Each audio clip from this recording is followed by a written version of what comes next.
दोस्तों आप सभी का स्वागत है करंट अफेयर्स फंडा के यूट्यूब चैनल पर। मेरा नाम है विकास। एक क्यूरी बहुत सारे लोगों की रहती है कि सर पहले अटेम्प्ट में कैसे बैंकिंग का एग्जामिनेशन क्वालिफाई किया जाए। देखो गाइज, मैं आपको यहाँ पर प्रैक्टिकल अप्रोच बताना चाहूँगा। बहुत सारे लोग आपको इधर उधर की बातें बताएंगे, लेकिन क्या एक्चुअल में होना चाहिए जिससे आपका पेपर क्वालिफाई हो जाएगा। तो देखो, मैं आपको एक चीज़ यहाँ पर कहना चाहूँगा कि जो सबसे ज़रूरी चीज़ है ना, वो ये होती है कि जो आपका सिलेबस होता है ना, उससे आपको फैमिलियर यहाँ पर होना। तो जो एग्ज़ाम पैटर्न है, पहली चीज़, एक आपका हो गया एग्ज़ाम पैटर्न और एक आपका हो गया सिलेबस। तो अगर आप इन दोनों चीज़ों से काफ़ी ज़्यादा फैमिलियर रहते हैं तो आपके लिए ये पता चल पाता है कि हमें पढ़ना क्या है और कितना पढ़ना है, कौन कौन से टॉपिक्स को हमें यहाँ पर कवर करना है। तो हमेशा जो सबसे पहली इम्पॉर्टेंट कड़ी होती है आपके एग्जामिनेशंस को क्वालिफाई करने के लिए, क्रैक करने के लिए, वो है एग्ज़ाम पैटर्न को आइडेंटिफाई करना, अपने सिलेबस को यहाँ पर समझना कि कौन कौन से टॉपिक्स हैं। उसके बाद हम एग्जीक्यूशन स्टेज पर जाते हैं। और जो दूसरा ज़रूरी चीज़ है वो है कि अपने टफ़ रूटीन को किस तरीके से आपकी सेटिंग करनी है आपको उसकी। तो ज़रूरत पड़ेगी हमें एक टाइम टेबल की, जो आपको खुद से बनाना है। ऐसा नहीं कि आपको कोई दूसरा बंदा बनाकर दे रहा है और आप उस टाइम टेबल पर स्टक हो और फिर आप आगे चीज़ें लेकर जा रहे हो। मैं ये चीज़ यहाँ पर कहूँगा कि आप अपना टाइम टेबल खुद बनाएं। आपका जो टाइम टेबल है वो सेल्फ मेड होना चाहिए। किसी का कॉपी पेस्ट कर लोगे तो आप उसको अप्लाई नहीं कर पाओगे, क्योंकि वो अपने हिसाब से सारी चीज़ों की सेटिंग करता है। ओके, कि आप कितने घंटे टाइम निकाल पा रहे हो, कौन से टॉपिक को आप कितने तरीके से पढ़ सकते हो। देखो, ये तो चीज़ मैं आपको बता दूं कि जब कभी भी हम चीज़ें स्टार्ट करेंगे तो आप इजी टू मॉडरेट आप रखना, ठीक है। ऐसा मत करना कि पहली बार में एक हाई फाई चीज़ पढ़ना स्टार्ट कर दो और आपका मोरल डाउन हो जाए और आप वहाँ पर अपनी प्रिपरेशन को बीच में ही छोड़ दो। ये गलती कभी भी हमें यहाँ पर नहीं करनी है। हमें बैलेंस स्टडी करनी, हर चीज़ जो है तरीके से पढ़ना है। ओके, इसके बाद जो तीसरी ज़रूरी चीज़ आती है वो है कि कौन से सोर्सेस को आप लोग फॉलो कर रहे हैं, ठीक है। बहुत सारे लोग होंगे जो ऑफलाइन बुक्स ले लेंगे और उनसे अपनी स्टडी करेंगे। कुछ लोग हैं, कुछ ऑनलाइन पोर्टल हैं, उनको ऑप्ट कर लेंगे, वहाँ से अपनी स्टडी करेंगे। दोनों ही चीज़ें बहुत अच्छी हैं, लेकिन जो बाद वाली चीज़ है ऑनलाइन, ये 100% इम्पॉर्टेंट है, 100% कंपलसरी है। अगर आप स्टार्टिंग में चीज़ें सीख रहे हो और आपके पास जो है ऐसा लग रहा है कि यार मैं किसी बुक से पढ़ लूँ, तो मार्केट में बहुत स्टैंडर्ड्स बुक भी अवेलेबल हैं। आप कोई भी क्वांट वगैरह की बुक उठाकर आप उससे कंप्लीट क्वांट कर सकते हो, या फिर कंप्लीट जो रीजनिंग है आप उससे भी ख़त्म कर सकते हो। उसके बाद फिर जो ऑनलाइन कंटेंट है उसको पढ़ लो, जैसे आपका टेस्ट सीरीज़ हो गया, या फिर कुछ ऐसे कैंडिडेट्स होंगे जिनको बुक से नहीं पढ़ने का मन करता होगा, वो वीडियोस देखना ही चाहते होंगे, तो आप इंटरनेट पर जाओ और बहुत सारे वीडियोस अवेलेबल हैं। जो टॉपिक आपको पढ़ना है उसका वीडियो सर्च करो, आप उसको ख़त्म कर लो, फिर उसके प्रैक्टिस क्वेश्चंस लगाओ। इस तरीके से हमें अपने सोर्सेज को ऑप्ट करना है, ठीक है। बाकी ये ज़रूर कहूँगा कि जो करंट अफेयर्स है वो गाइस, अगर आप करंट अफेयर्स फंडा का फॉलो कर रहे होंगे तो आपको खुद पता होगा कि क्वालिटी कैसी है। 100% exam oriented, completely up to dated और डिटेल्ड एनालिसिस, ठीक है। ये सारी चीज़ें हम आपको करंट अफेयर्स में प्रोवाइड कराते हैं। अभी ये ऑफर आई थिंक चल रहा है, केवल आपको 299 में ये मिल जाएगा, ठीक है। तो आप इसको स्किप मत करना और आप अल्टीमेटली कोशिश करना कि आप इसकी जो पीडीएफ हैं इनको आप पढ़ना स्टार्ट करें। पीडीएफ को डाउनलोड भी कर सकते हो, व्यू भी कर सकते हो।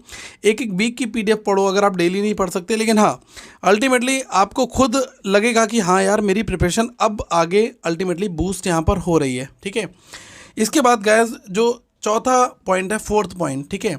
फोर्थ पॉइंट में यहाँ पर कहना चाहूँगा बहुत सारे लोग नहीं करते हैं, वो है कि आपको आइडेंटिफाई करना है अपना वीक एरिया और स्ट्रॉन्ग एरिया।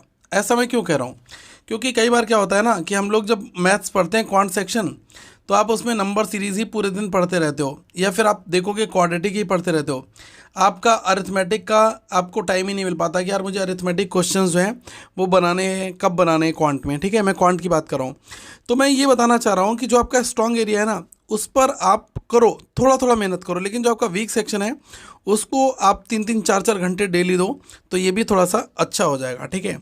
तो हमें पहले आइडेंटिफाई करना होगा कि मेरा जो वीक एरिया है वो कौन सा है, और उस पर ज़्यादा फोकस करना होगा रेदर देन जो आपका स्ट्रॉन्ग सेक्शन है उस पर। तो है ही यार, वो तो आप कर ही लोगे, एग्ज़ाम में छोड़ोगे नहीं, आप उस मार्क्स से बीट करोगे अपने कंप्यूटर के सामने, क्योंकि जो आपका वीक एरिया है ना वहाँ पर आप वीक जो है होगे तो आप आगे अपनी गाड़ी नहीं ले जा पाओगे, ठीक है। तो यही मेरा कहने का मतलब है कि चीज़ें सीखनी है और एक एक नंबर बहुत इंपॉर्टेंट है, ठीक है। कई लोग कहेंगे कि यार मैं एग्ज़ाम में ना डीआई नहीं करूँगा, डीआई छोड़कर आ जाऊँगा, कोई दूसरा कहेगा यार मैं अरिथमेटिक छोड़कर आ जाऊँगा। गाइस आज के समय में एग्जामिनेशन इन दो चीज़ों के बगैर सॉल्व नहीं हो सकता, ठीक है। अगर आप इनको क्वालिफाई करना है तो आपको अलग तरीके से अपनी चीज़ों को ले जाना पड़ेगा, ठीक है। अब गाइस जैसे कि अगर कोई एग्ज़ाम आ गया, ओके, तो आपको अपनी स्ट्रेटजी जो है उसके हिसाब से सेटिंग कर लेनी है, क्योंकि कई बार क्या होता है ना कि हम पुराने ट्रेडिशनल पैटर्न पर ही पढ़ते जाते हैं और एग्ज़ाम की डेट पास आ जाती है, फिर हमें ये लगता है कि यार हमारा सिलेबस नहीं हो पाया। अब आप ये देखो ना कि आपके पास 3 मंथ का टाइम बचा हुआ है और आप टारगेट करो किसी एग्ज़ाम को, तो आप 3 मंथ का अपना ऐसा सिलेबस बना लो ना कि जिसमें आप अपनी A to Z चीज़ें कवर कर पाओ, ठीक है। तो यही एक स्मार्ट अप्रोच होनी चाहिए एस्पिरेंट के अंदर, जिससे कि वो अपनी इन चीज़ों को बेहतर कर पाए। आपको क्या करना है, अपनी चीज़ें बेहतर करनी है, लगातार ग्रेजुअली इंक्रीज़ करना है अपनी परफॉर्मेंस को धीरे धीरे करके, ठीक है। क्योंकि अगर आप सोचोगे कि मुझे 2 दिन या 1 हफ्ते में ही सारे कंसेप्ट समझ में आ जाए या ये हो जाए, ये सब्जेक्ट समझ में आ जाए, ऐसा पॉसिबल नहीं है, ठीक है। अल्टीमेटली ज़्यादा से ज़्यादा कोशिश करनी है प्रैक्टिस पर, तभी वहाँ पर कुछ काम हो पाएगा, ठीक है। और जो प्रीवियस ईयर के पेपर है ना वो भी काफ़ी इंपॉर्टेंट रहते हैं। आप प्रीवियस ईयर के पेपर जो हैं इनको ज़रूर गूगल पर सर्च करना, जिस एग्ज़ाम की तैयारी कर रहे हो उसके प्रीवियस ईयर के पेपर दो, आप रियल टाइम मॉक टेस्ट बनाओ, तो आपको खुद पता चलेगा कि हाँ अब मेरी गाड़ी पटरी पर आ रही है और मुझे खुद अच्छा लग रहा है, ठीक है। क्योंकि मॉक टेस्ट जो है वो एक रियल टाइम एनालिसिस है, आपको अपनी परफॉर्मेंस अगर चेक करनी है कि मुझे कितना आ गया, कितने कंसेप्ट आ गया, तो उसके लिए आपके पास जो है मॉक टेस्ट है, ठीक है। एक ज़रूरी चीज़ मैं यहाँ पर और आपके लिए डिस्कस करना चाहूँगा जो बहुत बहुत ज़रूरी है, अगर आप इसको गाइस बनाते हो तो मुझे लग रहा है कि आप काफ़ी बेहतर अपनी परफॉर्मेंस कर सकते हो। वो है अपने खुद के सेल्फ मेकिंग नोट्स, ठीक है।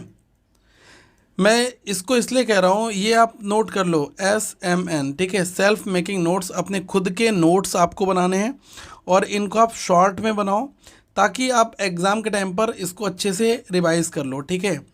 देखो यार, रिवाइज रिटेन ये सब चीज़ें तभी काम करेंगी जब आप कुछ अपने निमोनिक सेट करोगे, अपने शॉर्ट नोट्स बनाओगे, क्योंकि एग्ज़ाम जब पास आ जाता है तो पूरी बड़ी बड़ी बुक्स निकालना पॉसिबल नहीं हो पाएगा। फिर आपको करना वही पड़ेगा कि अपने शॉर्ट नोट्स निकालें और धीरे धीरे चीज़ों को करना स्टार्ट कर दिया, ठीक है। तो शॉर्ट नोट्स बनाना बहुत ज़रूरी है और ये कोशिश करना है कि आजकल एग्जामिनेशन जितने भी हैं 99.9% सभी में निगेटिव मार्किंग होती है, तो हमें कोशिश ये करना है कि हमारी स्पीड आए और इसके साथ में हमारी एक्यूरेसी आए, ठीक है। आप ये मत सोच लेना कि स्पीड बढ़ा लेनी है लेकिन क्वेश्चंस गलत ज़्यादा करके आ रहे हो, तो वहीं पर आप एग्ज़ाम से बाहर हो जाओगे। आप अगर इन टिप्स के साथ में आगे आप अपने आप को लेकर जाते हो तो मुझे ये 100% विश्वास है कि आप एग्ज़ाम को क्वालिफाई कर लोगे। हमें जो गैस वर्क है इसको अवॉइड करना है, एक्यूरेसी के साथ पेपर सॉल्व करना है। स्पीड ऑब्वियसली आएगी धीरे धीरे टाइम के हिसाब से, जैसे जैसे समय कटेगा वैसे वैसे आपकी स्पीड भी आएगी, ठीक है। तो जो अल्टीमेटली पूरी चीज़ है उसमें आपने देखा कि जो टाइम मैनेजमेंट है ना वो बहुत इंपॉर्टेंट है कि आपको टाइम कैसे कैसे अपना मैनेज करना है, प्लस अपने शॉर्ट नोट्स बनाने हैं, स्पीड एक्यूरेसी पर ध्यान देना है, मॉक टेस्ट देना है। ये इस वीडियो का पूरा सार है, ठीक है। और गैस वर्क बिल्कुल नहीं लगाना एग्ज़ाम में, तो आप और बेहतर तरीके से अपनी परफॉर्मेंस को आगे लेकर जा सकते हो। और करंट अफेयर्स फंडा के ऐप में आपको रीजनिंग का कंप्लीट कोर्स मिल जाएगा, वीडियो कोर्स है 299 में। DI है, आपको करंट अफेयर्स का कोर्स मिल जाएगा, तो आप इसमें इनरोल हो सकते हैं, अपनी बेहतर तैयारी कर सकते हैं, क्योंकि हमने जो भी चीज़ आपके लिए प्रोवाइड करा रखी है वो बहुत ही सिंप्लीफाइड तरीके से काफ़ी अफोर्डेबल रेट में है। तो आप इसका जो है बेनिफिट लें, इसको एंजॉय करें और अपनी प्रिपरेशन आगे लेकर जाएं। ऐप का लिंक डिस्क्रिप्शन में दिया गया है। Thank you so much guys, have a good day to all of you. Once again we will meet in the next video.